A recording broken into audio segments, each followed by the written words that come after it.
আজকে সবাই কেমন আছে? আশা করি সবাই ভালো আছে আর আমরাও ভালো আছি। আর আজকে বিকেলবেলা আমি বাবার সঙ্গে বাজারে গিয়ে এত কিছু বাড়ির জন্য খাবার এনেছি। চলো খাবারের নামগুলো বলি। প্রথমে এটা হচ্ছে মায়ের বাবার একটা প্রিয় বিস্কুট, আর এটা হচ্ছে মায়ের একটা প্রিয় বিস্কুট, আর মুড়ি এখানে, আর এটা কমপ্লান থেকে পেয়েছি,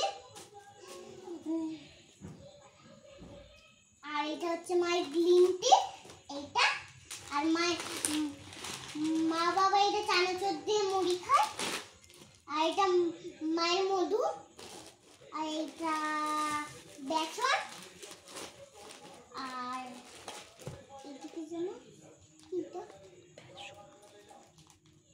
বেসন, আর এটাও বেসন, আর সেইটা 2 প্যাকেট কফি, এটা বাদাম,